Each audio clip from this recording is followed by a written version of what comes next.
नैया झुकावी मैं तो तुझे डूबी जाए ना, झांको झांको दीवो मारो तुझे रे बुझाए ना।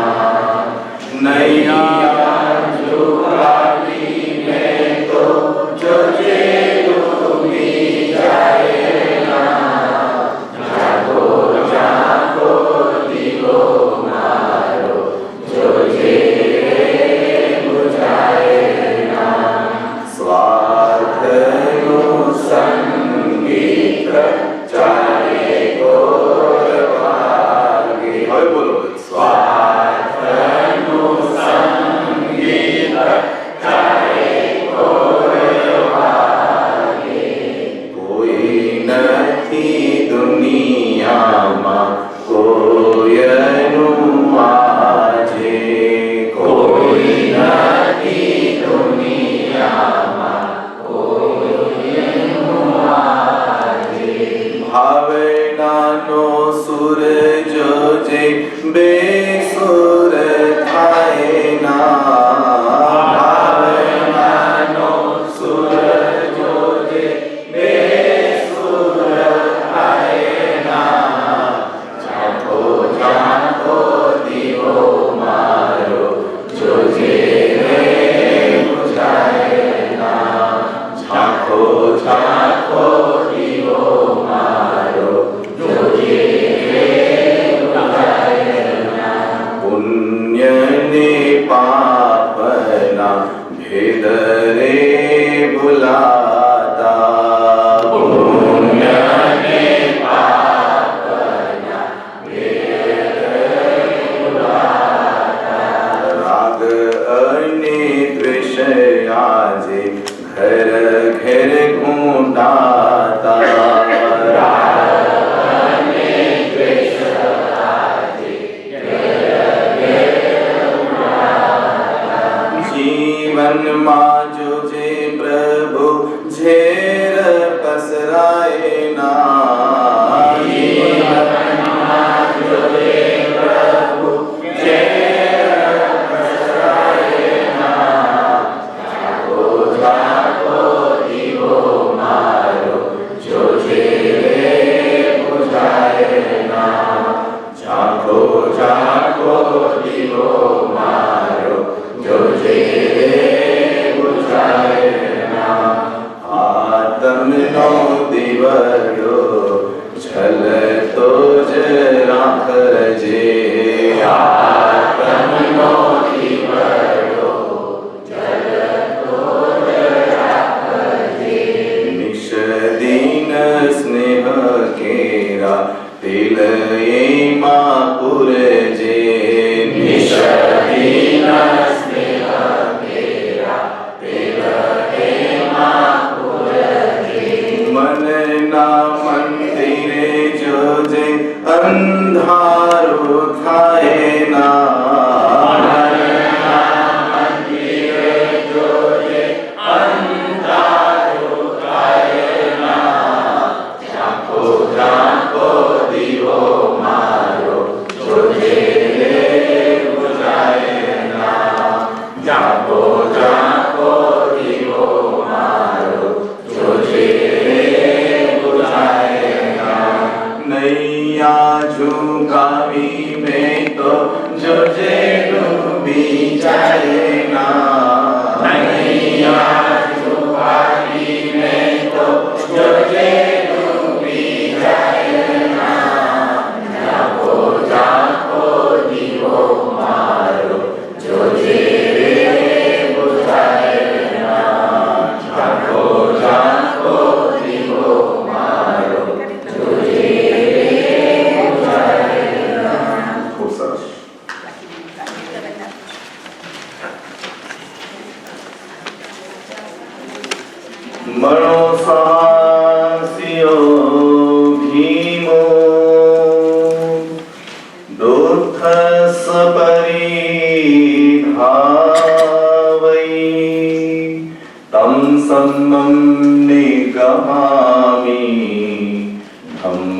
શિખાય કંઠગમ ધમ્મં શિખાય કંઠગમ અંગૂઠે અમૃત વશે લભિતા ભંડાર ગુરુ ગૌતમને સમરીએ મનવાંચિત ફળદાતા મનવાંચિત ફળદાતા.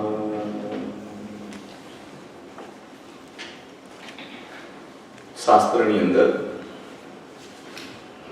વિશ્વનું જેવું છે તેવું સ્વરૂપ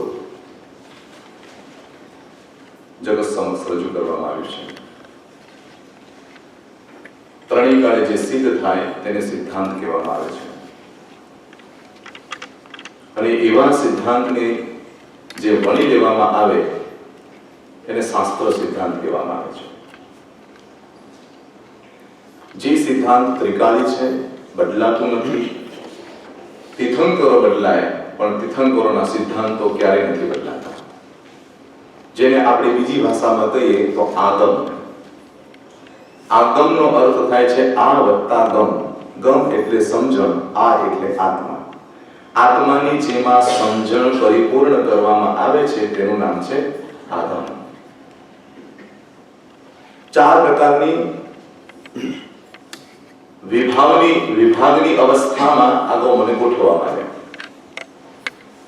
શાસ્ત્રના ચાર વિભાગ પાડવામાં આવ્યા. પહેલા વિભાગનું નામ છે દ્રવ્યાનુયોગ, જેમાં દ્રવ્યની વાતો છે, 6 દ્રવ્ય આદિ વગેરેની વાતો છે.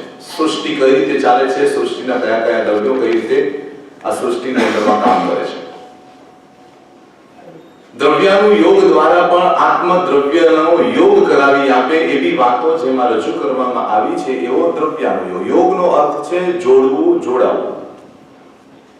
યોગનો અર્થ છે જોડાઈ દેવું, જોડવું, સંજોગ. આપણે કહીએ કે આવો સંજોગ આવી ગયો, આવો યોગ આવી ગયો, આવો ઉપયોગ આવી ગયો, આવો વિયોગ આવી ગયો. તો યોગ શબ્દની આગળ આવા કેટલા બધા ઉપસર્ગ લાગવાથી અલગ અલગ શબ્દો થઈ જાય. તો દ્રવ્યાનુયોગ જેમાં દ્રવ્યનો યોગ સર્જાય. ત્યાર પછી કે છે ગણિતાનુયોગ. ગણિતની અંદરમાં એક એક વાતો રજૂ કરતા કરતા આત્માનું ગણિત જેમાં ગણાઈ જાય કે 14 રાજલોક કેટલો લાંબો પહોળો છે, મહાવિદ્ય ક્ષેત્ર કેટલું લાંબુ પહોળું છે, ભરત ક્ષેત્રનું કેટલું ક્ષેત્રમાપ છે, માપની જેટલી પણ વાતો છે એ બધાને ગણિતાનુયોગ કહેવાય. કયો યોગ કહેવાય? ગણિતાનુયોગ. દ્રવ્યની વાત હોય તેને દ્રવ્યાનુયોગ, ગણિતની વાત હોય એને ગણિતાનુયોગ અને ચરણ કરણાનુયોગ. આગમનું એક વિભાજન એ કરવામાં આવ્યું ત્રીજા નંબરમાં કે ચરણ કરણાનુયોગ. ચરણ કરણાનુયોગ એટલે ચારિત્રની વાતો હોય, આચારની વાતો હોય, નિયમોની વાતો હોય, વ્રતોની વાતો હોય, સાધનાની વાતો હોય અને જે લોકો આવું ચારિત્ર પાડીને ગયા છે તે લોકોની પણ અંદરમાં વિશ્લેષણ કરવામાં આવ્યું હોય કે ચરણ એટલે ચારિત્રની અંદરમાં આત્માને જોડે એવી જેટલી પણ વાતો છે એનું નામ છે ચરણ કરણાનુયોગ. એટલે પહેલો છે દ્રવ્યાનુયોગ, બીજો ગણિતાનુયોગ, ત્રીજો ચરણ કરણાનુયોગ. મને લાગે કે સ્કૂલ ચાલુ કરી અઠવાડિયાના છે ને ક્લાસ ચાલુ. હા. આત્મ દ્રવ્યને સ્થિર કરે તે દ્રવ્યાનુયોગ આત્માના ગણિતની અંદરમાં સ્થિર કરી દે તે આત્માના કેટલા અસંખ્ય પ્રદેશો છે, આત્માના પરિણામ કેવી રીતે ચાલે, એની પર્યાય કેવી રીતે હોય, એનો સહયોગક્ષમ કેવી રીતે થાય, એનો ઉપસમ કેવી રીતે થાય, આ બધી કઈ ગણતરી કેલ્ક્યુલેશનની જે વાત હોય તે ગણિતાનુયોગ દ્વારા શાસ્ત્રની અંદરમાં રજૂ કરી અને ચરણ કરણાનું ચારિત્રની વાતો દ્વારા ચરણ કરણાનું યોગ વેલો અને છેલ્લી વાત છે, છેલ્લો વિભાગ છે જે મને તમને બધાને ગમતો કથાનુયોગ. કથા એટલે કથાનુયોગ એટલે વાર્તા. વાર્તા એટલે જેની અંદરમાં જે વાર્તા આત્માને સ્પર્શે, આત્માની કથા બને, આત્માની વ્યથા ઉલે છે અને કથાનો ઊંધો અક્ષર કરો. આપણો થાક ઉતારી દે. જે વાર્તા સાંભળીને આપણો થાક ઉતરે. પહેલાના જમાનાની અંદરમાં દાદા દીકરાને વાર્તા કહીને સુવડાવી દેતા અને આજે પણ કેટલીક માતાઓ દીકરાને જમાડતા વાર્તા કરતા જમાડી દે. એટલે વાર્તા છે ને એકદમ હળવાશથી, એટલે એવી સુંદર મજાની શાસ્ત્રોમાં સુંદર મજાની શાસ્ત્રની અંદરમાં એટલી સરસ મજાની વાર્તાઓ કહી છે, એટલી બધી સરસ મજાની કથાઓ કહી છે કે નાની નાની કથાઓ, નાના નાના ઉપમાઓ, નાના નાના દાખલાઓ, પરંતુ ભગવાન મહાવીર જેટલી પણ કથા કે એ બધી કથા જે દુનિયામાં બનેલી હોય, ઇતિહાસમાં થયેલી હોય, ઘટના ઘટેલી હોય એવી જ કથા કે કોઈ કાલ્પનિક કથા તીર્થંકરો ક્યારે બોલે નહીં. હું તમને પ્રવચનમાં વચ્ચે વચ્ચે જે ગતોકડા કહું છું ને એ કાલ્પનિક છે, અને વચ્ચે જે કંઈક સારી વાત કરું, ક્યાંક દસ્યુ કુમારની વાત કરું, ક્યાંક અર્જુન માળીની વાત કરું, ક્યાંક મેઘ કુમારની વાત કરું, ક્યાંક નવી રાજેશ્વરીની વાત કરું, ક્યાંક મનાથી મુનિની વાત કરું, આવી કંઈ પણ વાત તમારી સામે જે એ રજૂ કરું એનું નામ છે કથાનું યોગ. સમજાય ગયા? ચાર વિભાગ. પહેલો દ્રવ્યાયોગ, બીજો ગણિતાનું યોગ, ત્રીજો ચરણકરણાનો યોગ, ચોથો કથાનું યોગ. બરાબર છે? આમાં આપણો નંબર ક્યાં?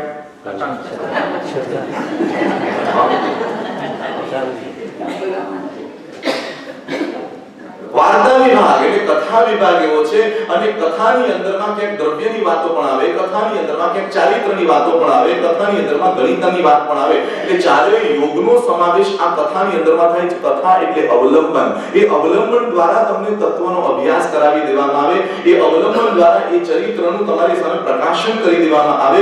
એવી કથા કે જે માણસનો થાક ઉતારી દે, મન હળવું કરી નાખે, મન આનંદિત બનાવી દે, અને મનની વ્યથાને ઉલીચી દેવા માટે શાસ્ત્ર સરસ મજાની કથાઓ બતાવવામાં આવી છે. અને કેટલાક શાસ્ત્રો તો એની અંદરમાં કથાઓ છે, બીજું કાંઈ ન મળે. ઉપાસના દશાંગ સૂત્ર તમે જુઓ તો આખી કથાઓ છે કે આનંદ શ્રાવકનું જીવન, કામદેવ શ્રાવકનું જીવન. ઉપાસના દશાંગમાં 10 શ્રાવકોના વર્ણન આપ્યા છે. 10 શ્રાવકો એટલે જેને પોતાનું જીવન શ્રાવક પર્યાયમાં પસાર કર્યું છે. 10 શ્રાવકનું જીવન એટલે ઉપાસના દશાંગ સત્ર પૂરું. ધર્મ કથાનું યોગની અંદરમાં આવું સરસ મજાની ઉપયોગની વાતો, આત્માની વાતો, પરમાત્માની વાતો કરી છે. આ બધું મેં એટલા માટે કહ્યું છે કે તમારું મન બહુ ચંચલ છે. રાઈટ? કેટલાનું મન સ્થિર છે? મને ઘણી વખત થાય કે 50-60 વર્ષે તો મન સ્થિર થઈ જવું જોઈએ. સલતભાઈ બધું પકડે છે. શું વાત કરો? મને ખબર નથી.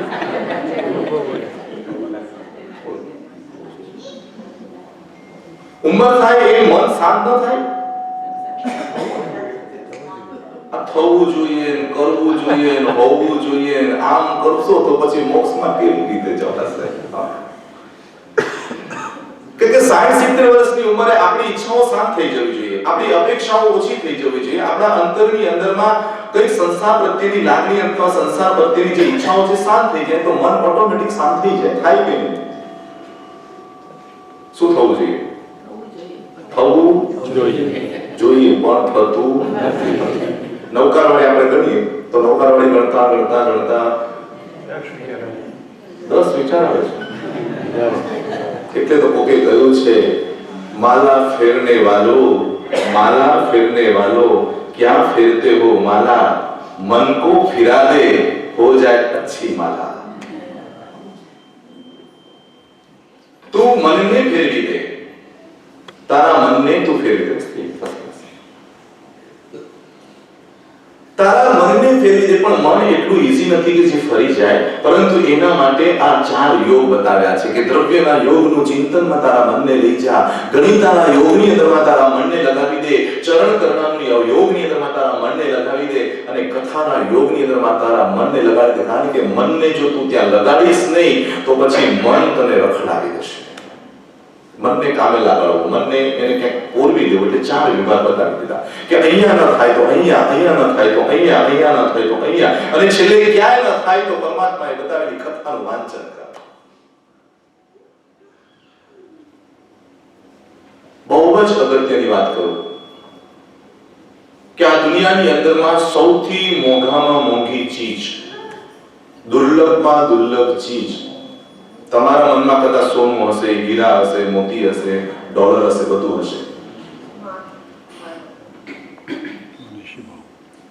ઔદારિક શરીર પણ એટલું મૂલ્યવાન નથી. કે છે શાસ્ત્ર કે ઔદારિક શરીર વગર જીવ મોક્ષમાં ન જઈ શકે, પરંતુ તિર્યંશમાં પણ ઔદારિક શરીર હોય છે. એટલે ઔદારિક શરીરનું એટલું મૂલ્ય નથી જેટલું મૂલ્ય સંગની પંચેન્દ્રિય યાને મનનું છે. તમારી પાસે મન છે એટલે તમે મોક્ષમાં જવા માટે તમને રાઈટ કરવામાં આવ્યો કે 5 ઇન્દ્રિયો હોય, ઔદારિક શરીર હોય અને પરિપૂર્ણ આર્ય ક્ષેત્ર હોય અને એની અંદરમાં તમને મન મળેલું હોય. તો મન એ મોક્ષનું કારણ છે. મન એવ મોક્ષ કારણમ. મન દ્વારા જીવ મોક્ષમાં જઈ શકે, મન દ્વારા મનન કરી શકાય, મન દ્વારા ચિંતન કરી શકાય, મન દ્વારા અંદરની યાત્રાઓ કરી શકાય. એટલે મન તો આત્માનો પડોશી છે, મન તો આત્મામાં જવાની નિસરણી છે, મન એટલે આત્માની સમીપમાં રહેવા વાળું સુંદર સાધન છે. અને એટલું સુંદર સાધન આપણા મન મળ્યા પછી આપણે અહીંયા ઉપર હાથ મૂકીને કહીએ કે મનનો સદુપયોગ કરીએ છીએ કે દુરુપયોગ કરીએ છીએ?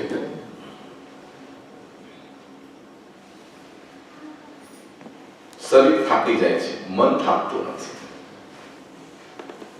શરીર થાકી જાય છે પણ મન થાકતું નથી. એટલે પરમાત્મા મહાવીરે કહ્યું કે તું મનને નિયંત્રણ કર, મનને સંયમમાં રાખ, મનને તું તારા જીવનમાં વશ રાખ. અને જો મનને વશ નહીં રાખે તો બાકીનું બધું જે પણ કરે છે એમાં કઈ તને મજા નહીં આવે. કારણ કે મન એ મોક્ષનું કારણ છે, મન એ સાધનાનું કારણ છે. અને મનોવર્ગણાથી બનેલી અવસ્થા છે. અને મનોવર્ગણાથી બનેલા એ મનને આત્મ તરફની દિશામાં લઈ જા, અંતરની શક્તિ તરફ લઈ જા. દરવાજો ખોલીએ આપણે તો ચાવીથી ખુલે એ મોક્ષનો દરવાજો પણ મનથી ખુલે.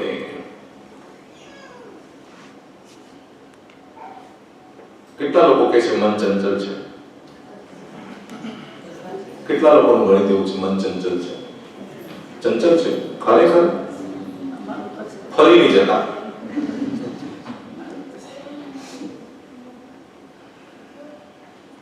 મન ચંચલ છે, ખરેખર ચંચલ છે. પણ તમારી મનગમતી સિરિયલ આવે ત્યારે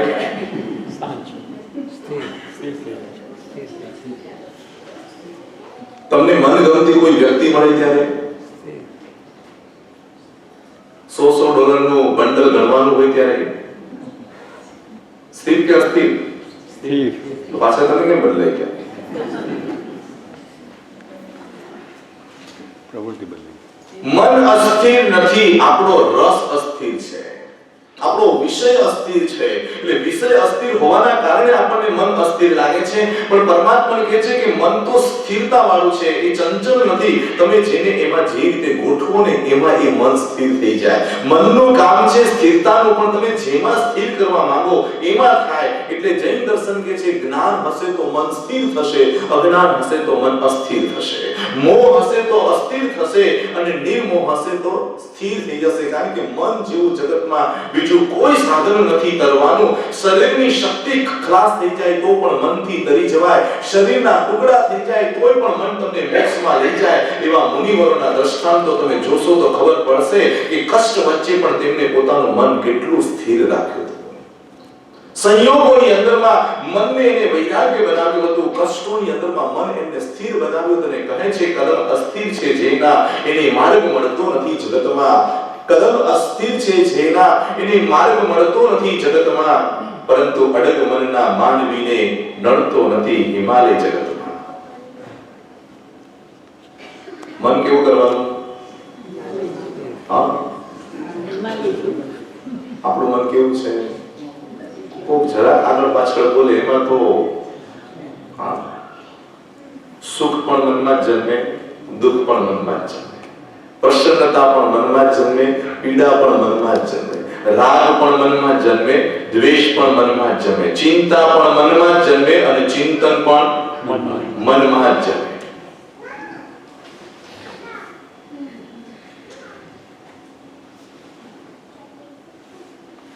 બે બહેનો દેરાસરના પગથિયે ભેગી થઈ અને વાતો કરતી હતી. એમાં એક બેને કીધું કે બેન, દીકરાને પરણાવ્યા પછી કેવું છે? 6-12 મહિના થઈ ગયા હશે. એટલે બેને રિપોર્ટ આપ્યો કે જવા દે ને. આ જવા દે ને બોલે ને એટલે ત્યાંથી એવી ટેપ ચાલુ થાય.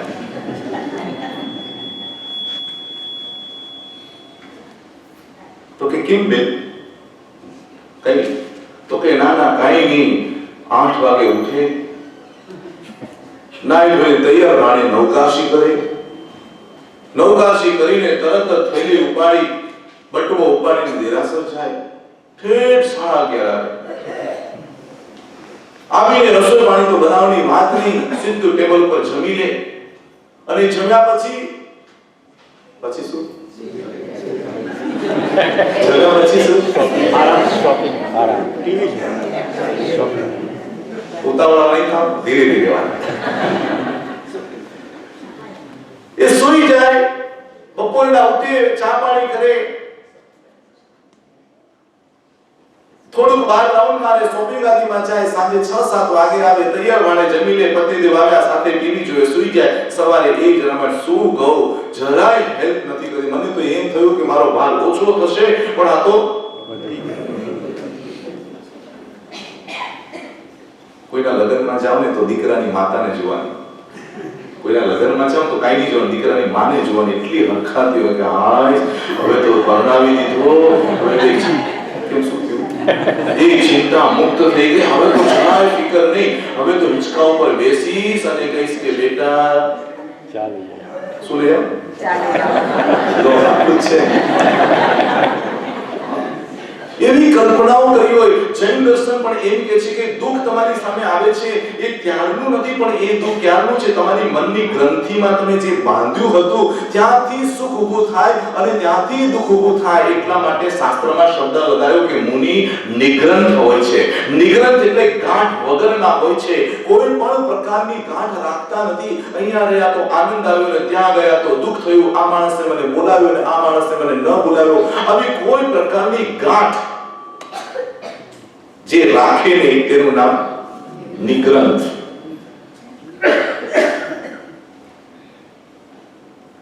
તો મનની અંદરમાં નક્કી કર્યું, મનની અંદરમાં એને નક્કી કર્યું કે બસ હવે તો હિંચકા ઉપર બેસીશ ને આવું માંગીશ ને નિરાશ થઈ જશે. 6 મહિના થયા લગ્નને. હિંચકા ઉપર બેસીને એને કહ્યું કે બેટા જરા રસોડામાંથી પાણી લાવને પી લઉં. ત્યારે રસોડામાં રહેલી એ બેટા પુત્ર વધુએ જવાબ આપ્યો કે મમ્મી તમને ડોક્ટરે કીધું છે ને ચાલવાનું, ઊભા થાવ, પાણી લઈ લો. અને પછી જો તમારા મનમાં કેવા દુઃખના ધડાકા ઊભા થાય છે કે ધાર્યું તો શું અને થઈ ગયું શું? મેં તો તને કઈ રીતે જોઈતી ને તું કેવી નીકળી, મેં તો આમ વિચાર્યું ને તેમ વિચાર્યું તું, મને તો એમ થયું આમ થશે ને તેમ થશે. ભગવાન મહાવીર કહે છે મનની કલ્પનાઓ તમને કલ્પાંત આપે છે, મનની અપેક્ષાઓ તમને દુખી કરે છે. તમારા મનની અંદરમાં રહેલી કોઈ પણ ગ્રંથિ તમારા માટે મુશ્કેલીનું કારણ બને છે. એટલે ભગવાને કહ્યું કે મનને તું નિર્મળ રાખ, મનને તું નિષ્પક્ષ રાખ, મનને તું અભેદ રાખ, મનને તો શાંત રાખ, મનને તો ઉપશાંત રાખ. મનની ઈચ્છાઓને સમજીને વિચાર. કારણ કે ઉત્તરાધન સૂત્રની અંદરમાં પરમાત્મા મહાવીરે કહ્યું છે ઈચ્છાઓ આકાશ સમા અનંતયા. ઈચ્છાઓ કેટલી છે તો કે આકાશ જેટલી અનંત છે. કોઈની પૂરી થઈ નથી અને કોઈની પૂરી થવાની નથી. ઈચ્છા પૂરી કરવા વાળો માણસ પૂરો થઈ જાય પણ એની ઈચ્છાઓ પૂરી નથી. તમે વિચારો ને તમે આવ્યા છો ત્યારે તમારે કેટલી ઈચ્છા હતી? તમે વિચારો કે આવ્યા ત્યારે તમારી ઈચ્છા કેટલી હશે કે ભાઈ નાનું આટલું ઘર થઈ જાય, આટલો આપણો પગાર થઈ જાય, આટલું આમ થઈ હાઈસ બસ, અને એક નાનકડી ગાડી થઈ જાય. આટલી જ ઈચ્છા હતી. એટલું થઈ ગયા પછી શું વધી કે ઘટી? ઈચ્છા વધી ગઈ. કેટલી વધી? ચલો આટલી ઘણી વધી ગઈ અને દાદાની કૃપાએ તમારી બધી ઈચ્છા પૂરી પણ થઈ ગઈ. હવે શું બોલો? હવે નવી ઈચ્છાઓ ખરી કે હવે કમાવું નથી, મોટી ગાડી જોઈતી હતી મળી ગઈ, મોટો બંગલો જોઈતો તો મળી ગયો, પરિવાર જોઈતો તો મને મળી ગયો, આ બધું મળી ગયું. હવે તમે બ્રેક મારી તમારા મન ઉપર કે હવે મારે કાંઈ જોઈતું નથી કે જેના દ્વારા મારા મનને પાપ બાંધવા પડે, મારા મનને દુખી થવું પડે, મારા મનને વિકલ્પો કરવા પડે કે આ બધું ભેગું કરેલું છે એટલું સચવાઈ જાય તો ઠીક છે પણ નવું તો નથી જ જોઈતું. એવું નક્કી કર્યું. હું કોલેજની અંદરમાં જૈનિઝમ ભણાવું છું. એમાં શ્રાવકના વ્રતો ભણાવતો હતો. 40 સ્ટુડન્ટો છે, 10 વર્ષથી મારા જોડે ભણે છે જૈનિઝમ.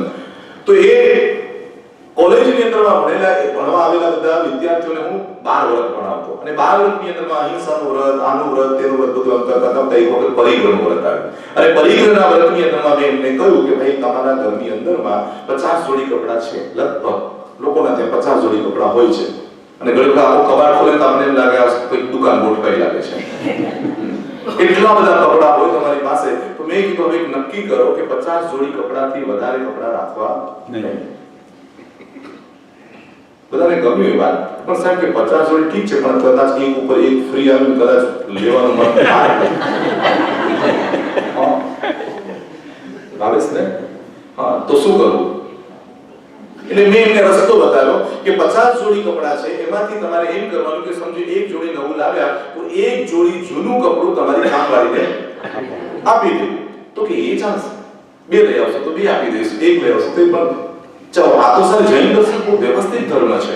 જૈન દર્શનમાં એમ કે છે તમે વ્રતમાં આવી ગયા એટલે એના પછી મન તમારું બહાર નહીં જાય, એટલામાં જ રહેશે. તમે નક્કી કર્યું કે 4 દ્રવ્ય ખાવા છે, 5મું નથી ખાવું, પણ 4 લીધા પછી 5મું સારામાં સારું આવશે તો મન કે છે નહીં, આપણે કેટલા ખાવાના?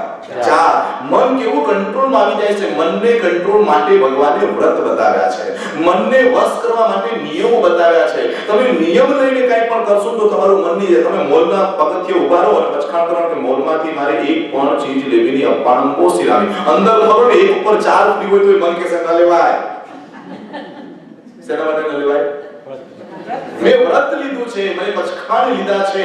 ખેતર ત્યારે જ શોભે એની વાળ બરાબર હોય, ગાડીની અંદરમાં પણ બ્રેક જોઈએ અને હાથી ઉપર પણ અંકુશ જોઈએ અને ઘોડા ઉપર પણ એક લગામ જોઈએ. એમ જીવનની અંદરમાં મનને કંટ્રોલ કરવા માટે પણ એક સંયમની, વ્રતની, પછખાણની, પ્રતિજ્ઞાની બ્રેક જોઈએ.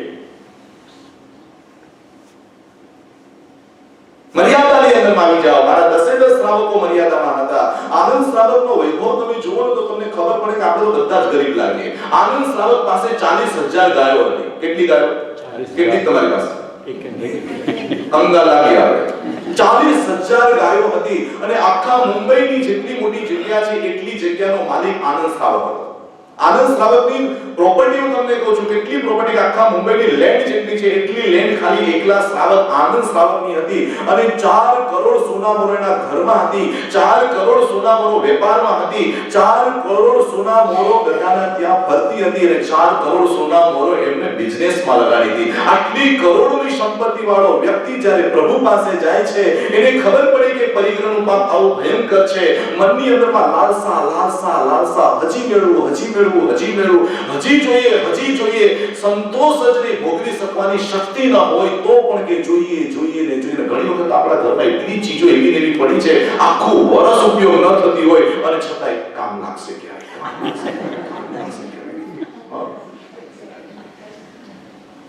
છે કે નહીં? છે. હા, આજે ઘરે જે નકામી જેટલી ચીજો એનું લિસ્ટ બનાવજો. નકામી. જૈન દર્શન તો એમ કે છે નકામી હોય તોય પાપ બંધાય. તમે એનો ઉપયોગ ન કરો ને તોય તમને પાપ બંધાય. ઘરની અંદરમાં તમે તમારી માલિકીની ચીજ બનાવી દીધી એટલે ત્યારથી કર્મ બંધન ચાલુ.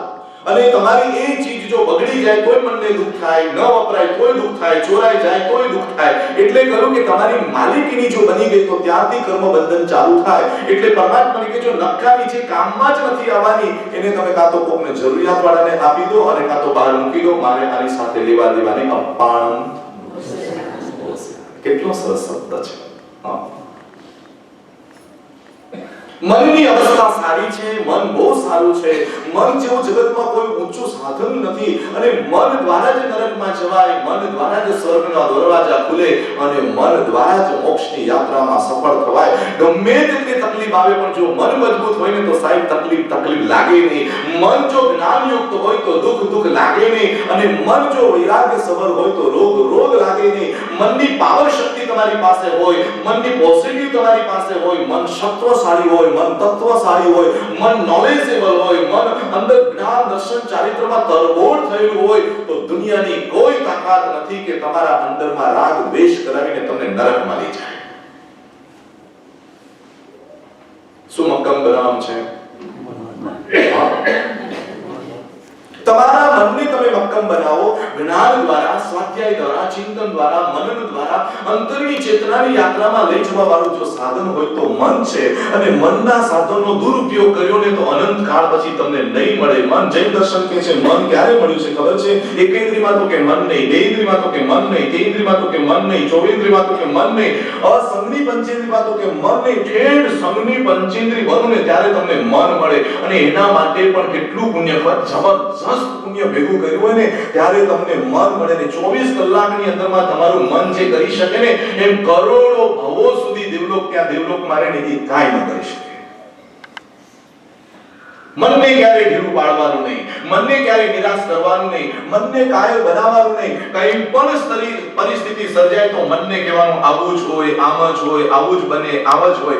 મજબૂત રહેવાનું. કોઈએ તમને દગો કર્યો હોય તોય મનથી હારવાનું નહીં, અને શરીર બીમાર પડે તોય હારવાનું નહીં. અને અંતરની અંદરમાં તમારા મનને એટલું પાવરફુલ બનાવી દો કે કર્મ વિચારા કહે કે ના, આનું મન એવું સ્ટ્રોંગ છે કે આને કઈ પરેશાન કરવા જેવું નથી. બધાને કહ્યું કે તમારે 50 જોડી કપડા રાખવાના અને 50 થી ઉપર કદાચ લેવાનું મન થાય તો શું કરવાનું? 2 આપી દેવાના. બધા બહેનોને બહુ ગમી ગઈ વાત મારી. ખૂબ જ સરસ, વિદ્યાર્થીઓ ખુશ થઈ ગયા. એ જ વિભાગની અંદરમાં એ જ 7મા વ્રતના ઉપભોગ અને પરિભોગના નિયમોમાં અને 5મું વ્રત પરિગ્રહના બાબતમાં એ વર્ણન કરતા એવું એક વર્ણન આવ્યું કે તમારી પાસે સોના, ચાંદી, હીરા, મોતી કેટલા સેટ છે? તો બધાએ કીધું કોઈ કે 2 સેટ છે, કોઈ કે 4 સેટ છે, કોઈ 5 સેટ છે. મેં કીધું તમે નક્કી કરો કે 4 સેટ સોનાના કે 4 સેટ ડાયમંડના, એનાથી વધારે તમારે રાખવું નહીં. અને કદાચ 4 સેટ થી પછી ઉપર 5મો લેવો પડે તો 1 સેટ તમારી કામવાળીને આપી દો.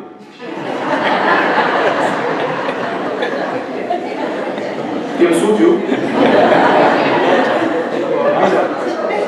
સંતભાઈ શું થયું? અઘરી વાત છે. શું વાત કરો છો? મને એમ કે બધા એક્સેપ્ટ કરી લેશે મારી વાત.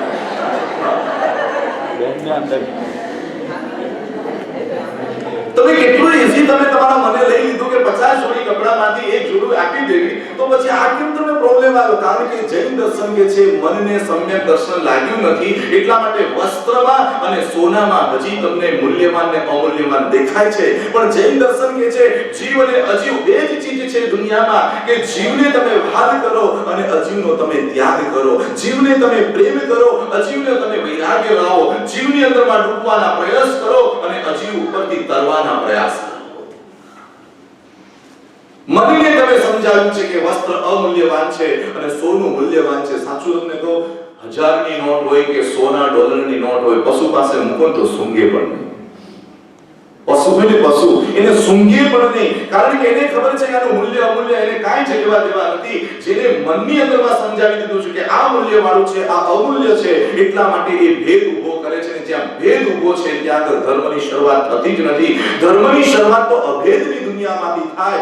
આ જુદા જુદા ડિપાર્ટ જે અજીવના તમે પાડીને ઊભા છો, આ બહુ સરસ મોંઘું છે, ઘડપણમાં કામ લાગશે. મનની અંદરમાં નક્કી કર્યું છે કે આ બધું છે તો હું જીવી શકું, હું આ બધું છે તો મને પરિવાર સાચો છે. આવું મનમાં જે ગ્રંથિઓ ભેગી કરી છે ને એના જ કારણે આ બધા પ્રોબ્લેમ ઊભા છે. મન બહુ સારું છે, સાધના કરવા માટે મળ્યું છે, ચિંતન કરવા માટે મળ્યું છે, મનને પ્રભુની ભક્તિમાં લગાડવા માટે મળ્યું છે. મન ખરાબ હોઈ શકે જ નહીં,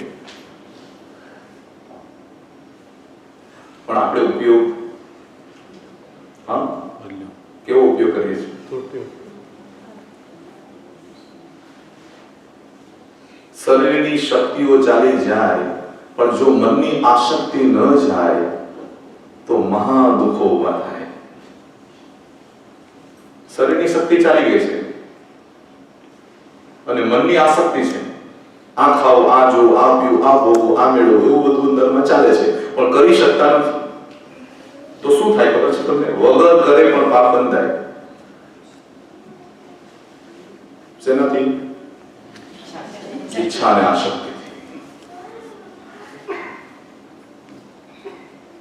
વગર કારણે સુખરમ પાપ બાંધવા. મનથી વગર ભોગવે, વગર માણે એનું દુઃખ આપણને થયા કરીને કર્મ બાંધ્યા કરે. એવું શા માટે કરવું?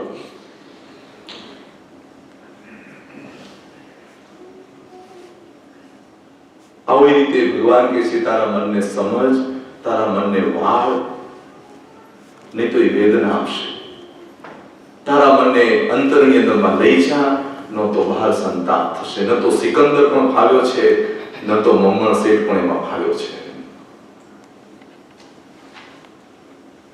પુણ્ય શ્રાવક જેવા જીવો ફાવી ગયા છે, કારણ કે એને મનને સંયમમાં રાખ્યું.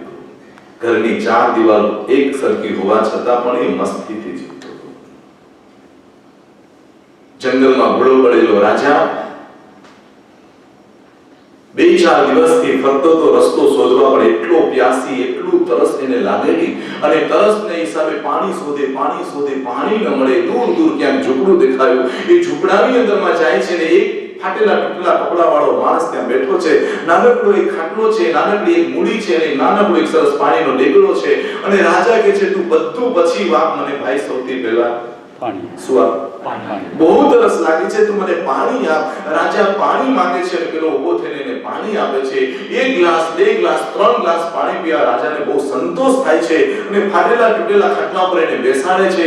અને પછી પાણી પીધા પછી ઝૂંપડામાં જોવે છે, આ તો બહુ ગરીબ છે, બહુ તકલીફ વાળો છે, બહુ દુખી છે, પણ મને એને 1 ગ્લાસ પાણી પીવડાવ્યું છે એટલે મારી એને જાન બચાવી છે. એટલે એને દયા ભાવ આવીને રાજા બોલે છે કે તું બહુ ગરીબ છે, કામ તને બહુ તકલીફ છે, કોઈ તારી પાસે નહીં, તારું કાંઈ તારી પાસે નહીં. ત્યારે પેલો માણસ ઊભો થઈને કે રાજા, હું ગરીબ હતો, હું દુખી હતો, આખી નગરનો રાજા મારા ત્યાં બેઠો હોય, હવે મારે દુખ હોય? હા, જો ગરીબનું મન પણ કેટલું તાજગીવાન બની ગયું કે હું હતો, અત્યાર સુધી મારામાં દુખ હતું, ગરીબી હતી, તકલીફ હતી, પણ જેની ઝૂંપડીમાં આખા નગરનો રાજા બેઠો હોય, પછી હવે મને શું દુખ હોઈ શકે? હતો શબ્દ હવે નથી. એમ ભગવાનને હું કહું છું કે ભગવાન, અત્યાર સુધી હું નિગોદ નરકની અંદરમાં યાતના સહન કરનારો દુખી આત્મા હતો, જન્મ મરણ કરનારો દુખી આત્મા હતો, પણ દાદા પાર્શનાથ તમે મળ્યા પછી, તમારી દર્શન કર્યા પછી, તમારી વાણી સાંભળ્યા પછી, અને તમારા જૈન શાસનને મેળવ્યા પછી હવે હું જરાય દુખી નથી, કારણ કે હતો પણ હવે નથી. બોલાય છે આવું? હા કે નહીં? અને પેલું ખબર છે ને, સ્તવન બહુ સરસ મજાનો હું મારા આઈપેડમાં લઈને આવ્યો છું, અને આપણને બધાને આવડે છે. અને જ્યારે દાદા મળી ગયા હોય, હા, પછી મન કેવું હોય? હા બોલો, કેવું હોય? એટલે હવે તમારે કોઈ પણ પૂછે સાહેબ તકલીફ છે તમને, તો કે ના ભાઈ ના, જરાય નહીં. તો કે કેમ? બોલો દાદા, સરભાઈ. હા, હતો અત્યાર સુધી દુખી હતો, અત્યાર સુધી કોક મને કહી જાય તો મને તકલીફ થતી હતી, અને અત્યાર સુધીમાં મનમાં ટેન્શન અને ચિંતા બધા રહેતી હતી, પણ હવે તો મને દાદા મળ્યા છે ને, હવે તો જરાય ચિંતા નહીં. અને એટલે સરસ મજાનું રચના થઈ છે કે ચિંતામણી મારી ચિંતા. વાહ, થોડું પણ કઈક પ્રોબ્લેમ આવી જાય તો અહીં આવીને આ ગીત ગાઈ લેવાનું, આપણે બધા સાથે ગાઈએ. આની સુધ મન આસતા દેવ જુહારુ શાશ્વતા, પાર્શનાથ મન વાંચિત પૂર. બોલી ચિંતામણી મારી ચિંતા જો, શંખેશ્વર દાદા મારી ચિંતા જો. ચિંતામણી મારી ચિંતા જો, શંખેશ્વર દાદા મારી ચિંતા જો. અણિયારી તારી આંખડી, જાણે કમળની પાંખડી. અણિયારી તારી આંખડી, જાણે કમળની પાંખડી. મુખડી લે દુઃખ જાય દૂર, ચિંતામણી મારી ચિંતા.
અત્યાર સુધી હું દુખી હતો, અત્યાર સુધી હું પાપી હતો, અત્યાર સુધી બહુ ટેન્શન હતા કે હવે શું થશે, આનું શું થશે, દીકરી મોટી થઈ, પરણાવવાનું છે, શું થશે, છોકરો કયામાં નથી, શું થશે, શરીર સારું રહેતું નથી, શું થશે, ધંધામાં મંદી આવી ગઈ છે, શું થશે, આવું બધા પ્રશ્નો હતા. પણ દાદા તને મળ્યા પછી હવે જેનું જે થવું હશે એ થશે, હવે મને કોઈ તકલીફ નથી. દાદા શંખેશ્વરના જીવન ચરિત્ર વાંચો અને શંખેશ્વર દાદાના ત્યાં જે ચમત્કારો થયા છે ને એ જોશો તો તમને એમ થશે કે શું વાત કરો છો.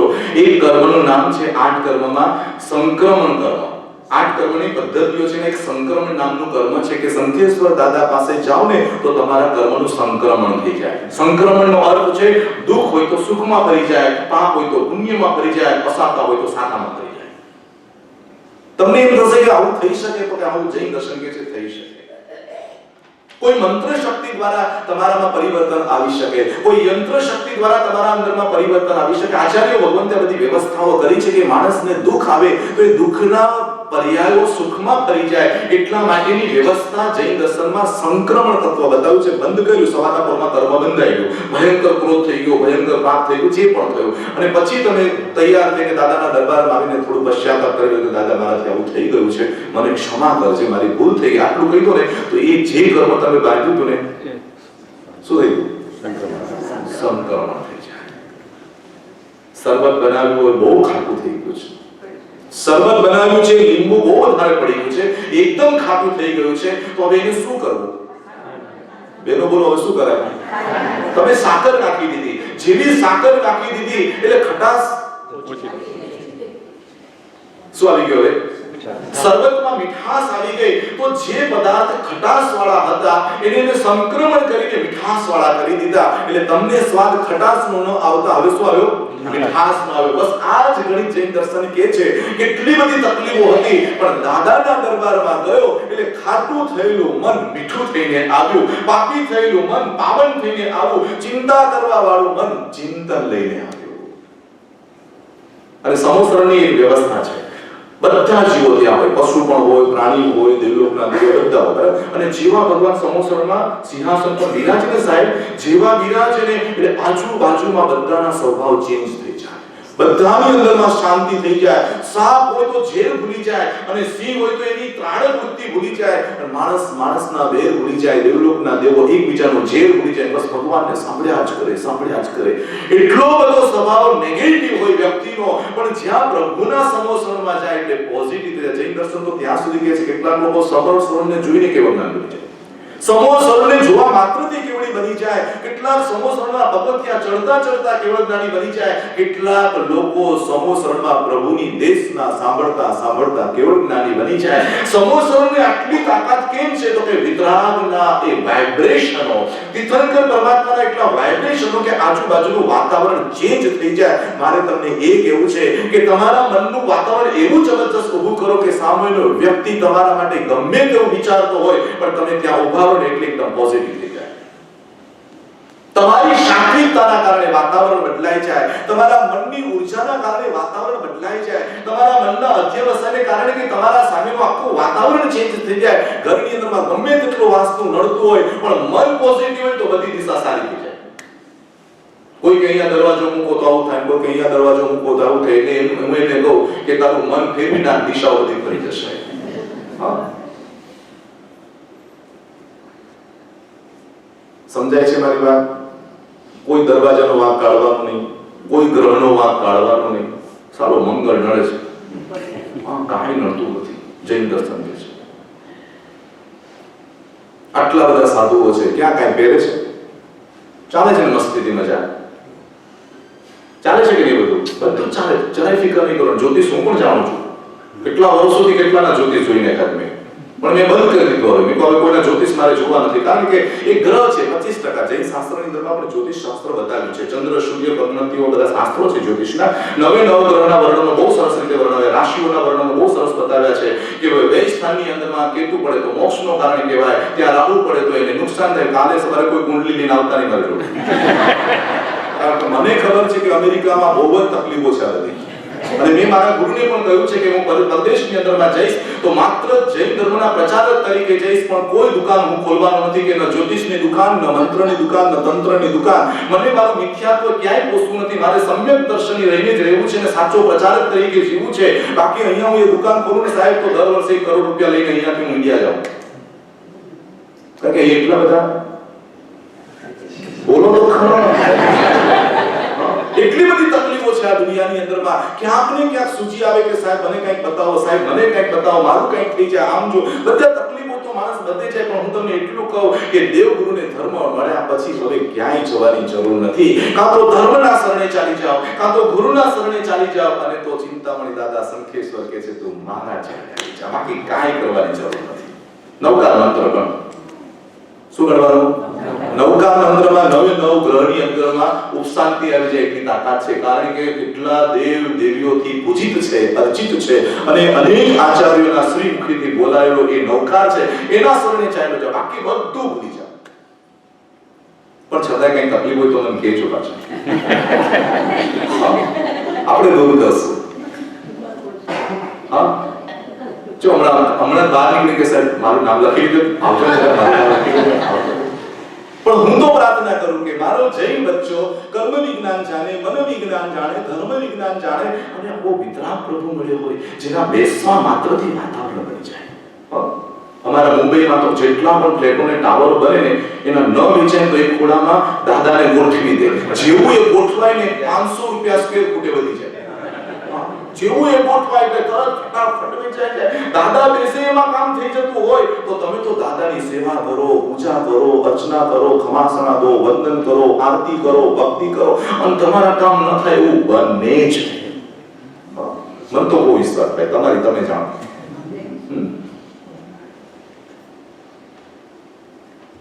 આજથી 4 વર્ષ પહેલા હું શંખેશ્વર ગયો, અને શંખેશ્વર ગયો એટલે રોડ પરથી એના મેઇન એન્ટ્રન્સમાં મેં પ્રવેશ કર્યો. ત્યાં આગળ 2 કે 3 બસો ઊભી હતી અને એમાંથી એક બેન નીકળ્યા.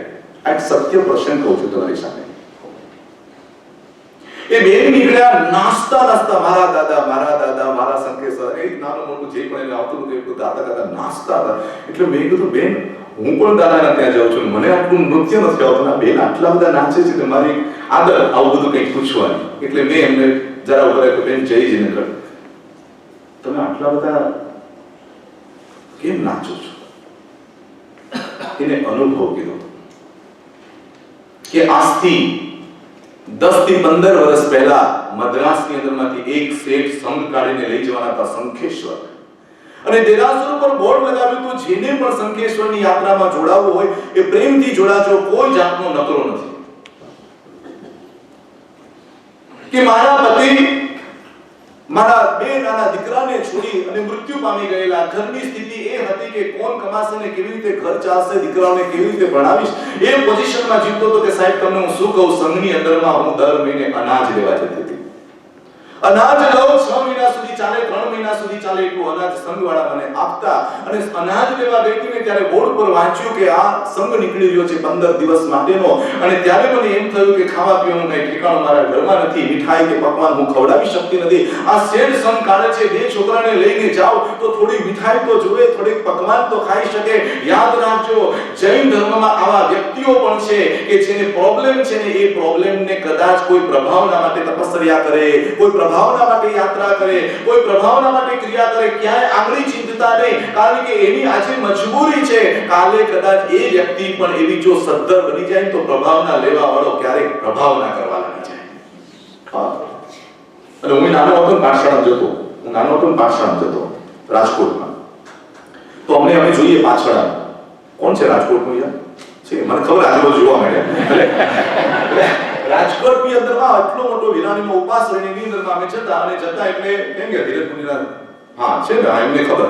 એટલે અમે જોઈએ પાછળ જોઈએ, અમે વ્યાખ્યાન કઈ સાંભળીએ, તમે કેટલા ડાયો મને સાંભળો છો, અમે તો સાંભળીએ જ નહીં. અમે તો આ મદદ પણ આમ જોઈએ કે પાછળ પતાસાની પ્રભાવના છે, લાડવાની પ્રભાવના છે કે રૂપિયાની પ્રભાવના, આમ 3 જોયા કરીએ.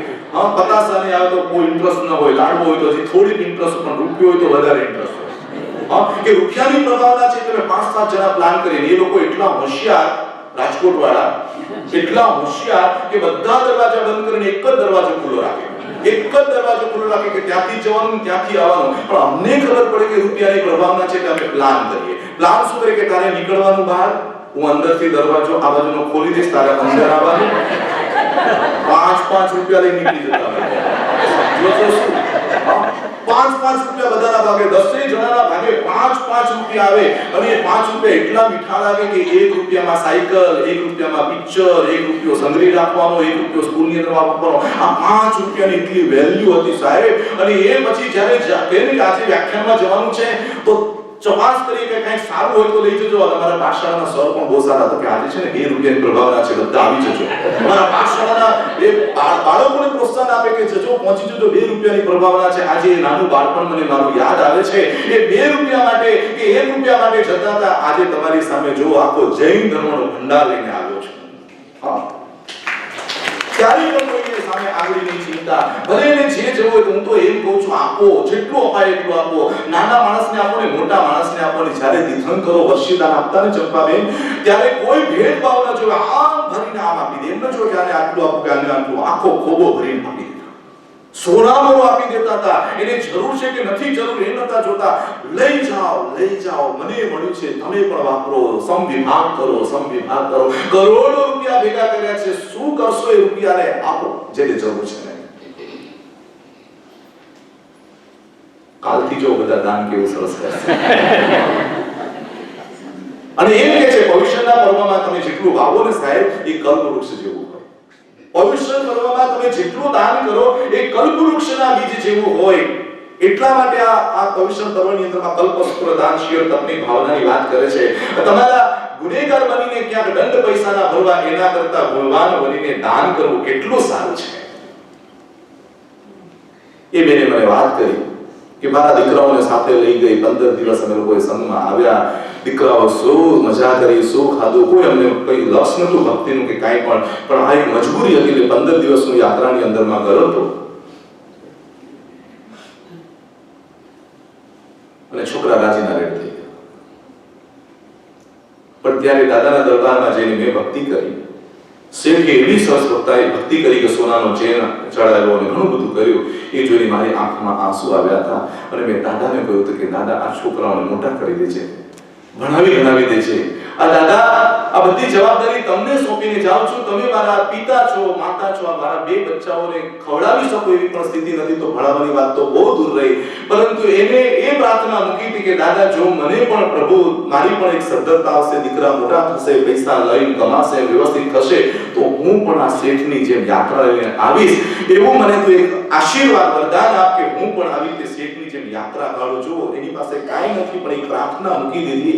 અને પ્રાર્થના મૂકીને હું તો ભૂલી ગઈ કેટલો સમય ચાલ્યો ગયો. દીકરા મોટા થઈ ગયા, એક એન્જિનિયર બન્યો, એક ડોક્ટર બન્યો, પહેલો પગાર લઈને આવ્યા. મમ્મી લે આ પહેલો પગાર, લે મમ્મી આ પહેલો પૈસો. ત્યારે મમ્મીએ કહ્યું કે બેટા, આ પૈસા આપણા ઘરમાં નહીં વાપરીએ, આપણે એમ કરીએ, આપણે અહીંથી બસ લઈને જઈએ અને સંઘની અંદરમાં બોર્ડ લગાવીએ અને કહીએ જેને પણ યાત્રાએ આવવું હોય, અમે 2 બસ લઈને જવાના છે, નિસંકુલ 1 રૂપિયો અમે લેવાના નથી અને તમે આવજો. આ લખ્યું ને 2 બસ લઈને આજે હું આવી છું. મારી ચિંતા મેં દાદાને સોંપી હતી ને દાદાએ આજે એવો દિવસ લાવી દીધો કે હું યાત્રામાં આવી હતી, આજે હું યાત્રા લઈને આવી છું.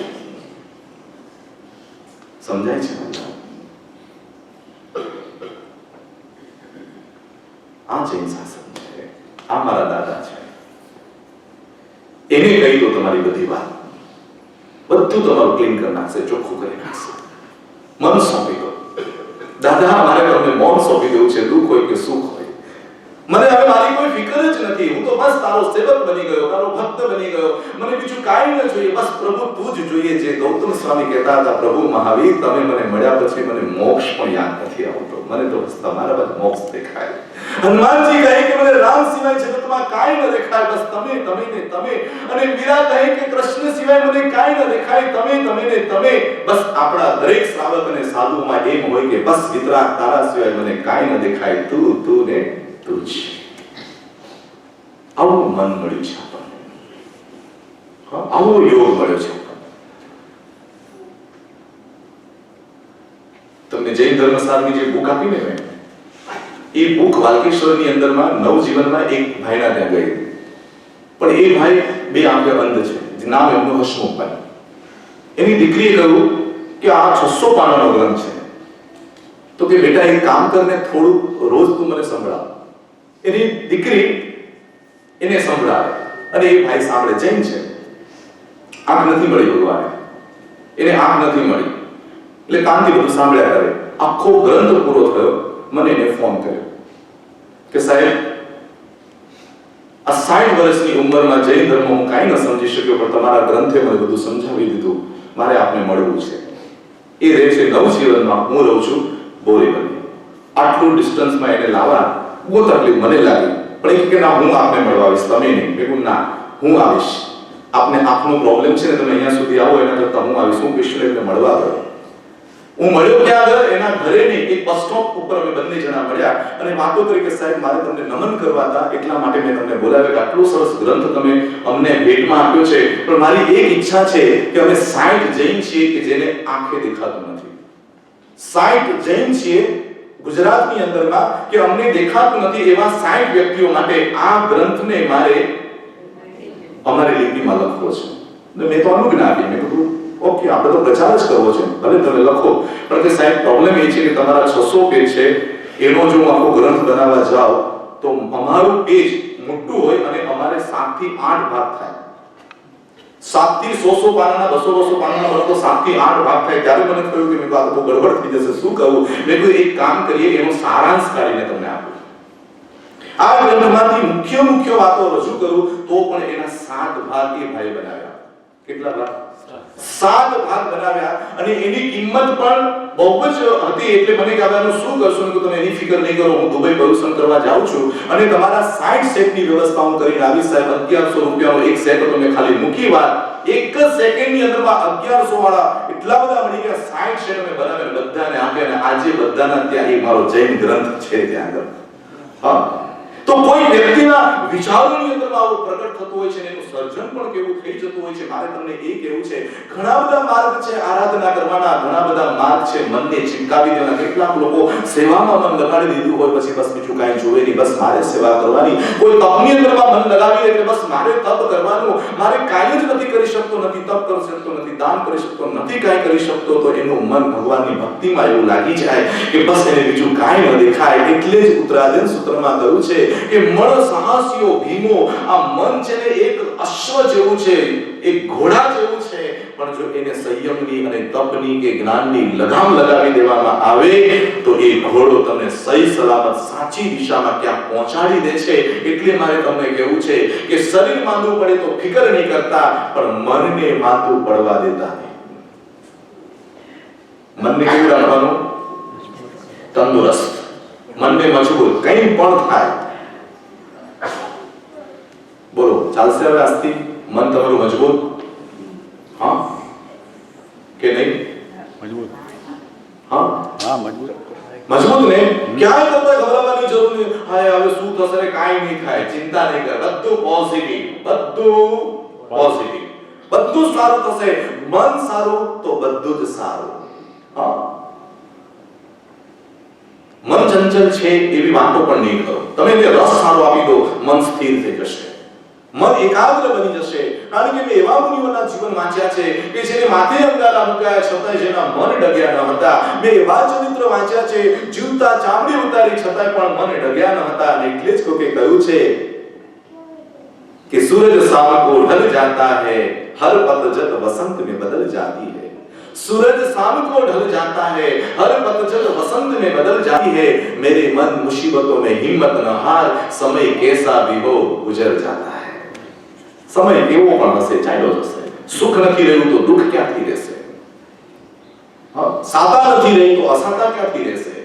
અને કદાચ સાતા અસાતા આવી જાય તો મનને કહી દેવાનું કે ભાઈ પૂર્વ કર્મમાં કરેલું હતું મારી સામે આવ્યું છે, તારે સ્વીકારી લેવાનું. બધી પરિસ્થિતિમાં મેં એવા વ્યક્તિઓને જોયું છે કે જેની પાસે આંખ નથી છતાંય ધર્મ કરે છે, જેની પાસે કાન નથી છતાં પણ ધર્મ કરે છે. મારા એક ગુરુ ભગવંતની સાથે એક શિષ્ય હતા, એનું નામ રવિન્દ્ર મુનિ મહારાજ સાહેબ. 65 વર્ષે જેમને દીક્ષા લીધી, પોતે પટેલ, એમએ એમએલ થયેલા અને એટલા બધા અભ્યાસી અને મોટી ઉંમરે પાછી ઉંમરે દીક્ષા લીધેલી. અને જ્યારે ડોક્ટરે કહ્યું હતું એમને કે તમારી આંખની અંદરમાં એકદમ થોડું તેજ રહ્યું છે, હવે જરાય પણ નથી રહ્યું, હવે તમે વાંચવાનું બધું બંધ કરી દો, નહીં તો પરિસ્થિતિ એવી થશે કે વહેલી આંખ તમારી ચાલી જશે. આપણે તો ડોક્ટર કે એટલે તરત આપણું મન એકદમ ઓકે, કાલથી આવું નહીં કરવાનું. ગવર્નમેન્ટના રૂલ્સ અને ડોક્ટરના રૂલ્સ જેટલા પાડો છો ને એનો થોડોક જો ભાગ ભગવાનના રૂલ્સ પાડવામાં થઈ જાય તો સાહેબ જઈ જાય કાર થઈ જાય. ત્યાં આપણે આર્ગ્યુમેન્ટ કરીએ કેમ રાત્રે ભોજન નહીં કરવાનું, હવે તો લાઈટો છે, હવે મગજ બંધ કર. ખોટો મગજ ચલાવે છે ડોક્ટર, દવા આપી કરે મગજ ચલાવે છે કઈ? હા ચલાવે છે? મગજ બંધ કરી દે. ભગવાને કીધું છે, ભગવાનની આજ્ઞા છે, મનને લગાડી દેવાનું. કોઈ શું બોલે ન બોલે, મારે કોઈ મારા દાદાની વાત છે, મારે ટાળવાની, મારે કરવાની. તારાથી થાય તો રાત્રિ ભોજનનો ત્યાગ કર, તારાથી થાય તો આ કર, પણ આર્ગ્યુમેન્ટ નહીં કર કે અત્યારે લાઈટો છે તો કેમ ન કરાય. અરે ભાઈ, લાઈટો હોય કે ન હોય, કેવળ જ્ઞાનની લાઈટ પાસે બધી લાઈટ નાની ડીમ લાઈટ કહેવાય. કેવળ જ્ઞાનીએ કહ્યું છે એટલે વાત ખતમ થઈ ગઈ. અમે લોકો પણ પ્રવચન કરતા હોય ત્યારે છેલ્લે અમને કાંઈ ન સમજાય ને તો ભાઈ કેવડી ભગવાન જાણે એમ કરીને અમે પડદો પાડી દઈએ.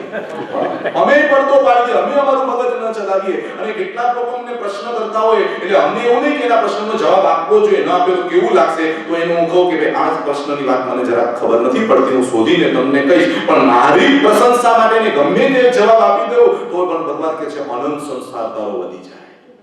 હા, એના કરતા તમારી અજ્ઞાનતા સ્વીકારી લેવાની કે મને ખબર નથી, છતાં હું પૂછીને સંશોધન કરીને હું તમને કહીશ, પણ મને આની કોઈ ખબર નથી એમ કરીને તમારા મનની અંદરમાં મક્કમતા રાખીને એને ના પાડે. પણ કેટલા લોકો તો એટલા બધા પ્રશ્નો પૂછે છે મને, અને મને જેટલા પણ જવાબ આવડે એટલા હું એને આપું છું.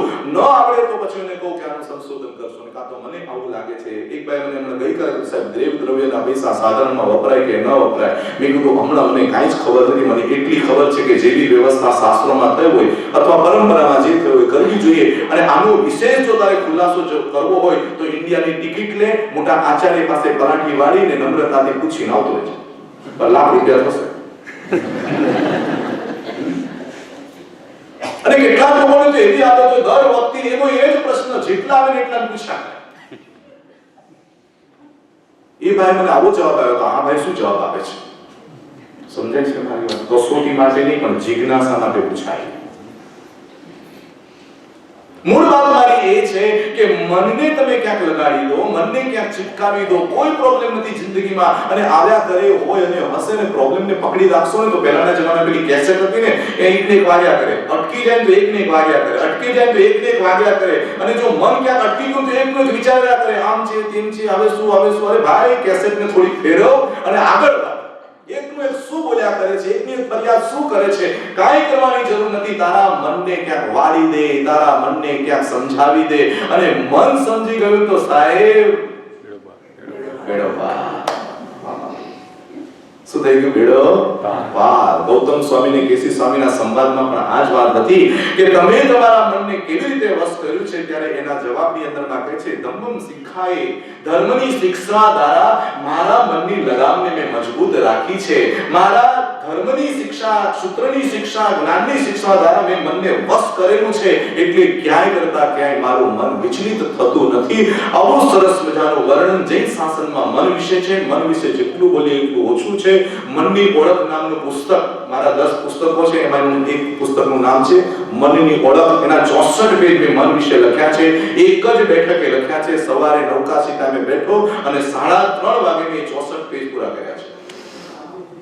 અને એની અંદરમાં એક એક્ઝામ્પલ મેં આપ્યું છે કે નાટકનો લેખક એક સરસ મજાનું નાટક લખે, એટલું સરસ મજાનું નાટક લખ્યું જેને નાટક વેચે તો પણ 2-5 લાખ રૂપિયા એને પ્રાપ્ત થાય એવું મૂલ્યવાન નાટક લખ્યું. ફેર કરીને સરસ મજાનું ફાઇલ બનાવી એને કબાટમાં મૂક્યું. કબાટમાં મૂકીને એ નાટકનો લેખક 2 દિવસ 3 દિવસ માટે ક્યાંક પર્યટન ફ્રેશ થવા માટે ગયો. પાછો રિટર્ન થયો અને રિટર્ન થયા પછી ઘરની અંદરમાં બેન મારે દરવાજો ખખડાવે અને દીકરી દોડતી આવીને દરવાજો ખોલે. દરવાજો ખોલતા કે પપ્પા જુઓ તો ખરા મારો પતંગ કેવો સરસ છે. પપ્પા જુઓ તો ખરા મારો પતંગ કેવો છે. અને નાટકના લેખક પિતાએ જોયું કે ઓ આખું મારું નાટક ફાડીને પતંગ બનાવી નાખ્યું. એક બાજુ પ્રેમ છે, એક બાજુ પીડા છે. એક બાજુ નાટક પ્રત્યેનો લગાવ છે તો દીકરી પ્રત્યેની લાગણી છે. કોણ જીતે? માથા ઉપર હાથ મૂકીને નાટકનો લેખક કહે છે કે હા બેટા, બહુ સરસ છે તારો પતંગ. મનની અંદર એમ થાય છે કે 5-6 લાખ રૂપિયા કમાવા વાળું અને 6 મહિનાથી જેના પર મેં મહેનત કરેલી મારું આખું નાટક ફાડી નાખ્યું. સાંજનો સમય થયો, 5 વાગ્યા, ટેરેસ પર ગયા અને 5 વાગે આકાશની અંદરમાં એ પતંગ ઉડાડે. નાટકનો લેખક પોતે પતંગ ઉડાડે. અંદરનો જીવ જાણે કે આ પતંગ કેટલો મોંઘો છે. ઉડાડી આકાશમાં દોરી હાથમાં રાખી ઊંચે ગયા પછી દીકરીના હાથમાં દોરો મૂકતા કહે છે કે લે બેટા તારો પતંગ. અને દીકરી ઠમકા મારતી મારતી બોલે કે પપ્પા જુઓ તો ખરા કેવો સરસ મારો પતંગ, પપ્પા જુઓ તો ખરા કેટલો ઊંચો મારો પતંગ. ત્યારે નાટકનો લેખક કહે છે કે હા બેટા, મને ક્યાં ખબર હતી કે મારું નાટક આટલું ઊંચું આકાશે મારી દીકરી લઈ જશે. મને ક્યાં ખબર,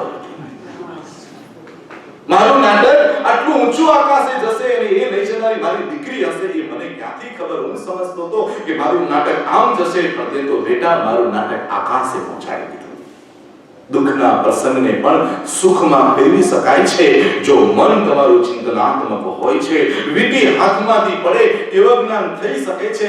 મન તમારું જો ચિંતનાત્મક હોય તો દોરડા ઉપર પણ કેવળ જ્ઞાન થઈ શકે છે.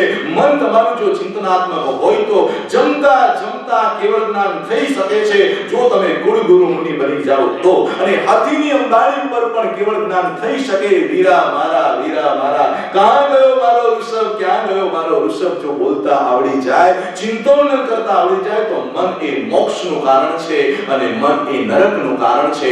તમારે ક્યાં લઈ જાવ, સીડી ચડવા માટે પણ છે ને પડવા માટે પણ છે. એના ઉપરથી ચડીને પેલે પાર જવું છે કે પછી ઉતરીને નીચે ખાઈમાં જવું છે, બધું તમારે નક્કી કરવાનું છે. પણ બહુ જ અગત્યની વાત તમને એ કહું છું કે દુનિયામાં કરોડો રૂપિયા આપવા પછી પણ ન મળે એવું તમને મન મળ્યું છે. પ્લીઝ એ મનને ક્યાંય ખરડી ન નખાય, વ્યસનમાં ન ચાલ્યું જાય, પાપોમાં ન ચાલ્યું જાય, અતિક્રમ વ્યતિક્રમની દુનિયામાં પ્રવેશી ન જાય અને ચિંતાઓ કરીને આ મનુષ્યનો ભાવ હારી ન જવાય. એટલા માટે તમને કહું છું તમારા મનને ધર્મ ધ્યાનમાં, ભક્તિ ભાવમાં, સત્સંગમાં સતત રાખ્યા કરો તો તમારું મન એક દિવસ તમારા આત્માની અનુભૂતિની નજીક લઈ જશે અને મન તમને મોક્ષની દિશા ખોલી નાખશે. આ વાત તમારા મનની ઓળખાણ સમય તો એટલો ભાગે છે. ખાસ સમય મારો થઈ ગયો છે ને?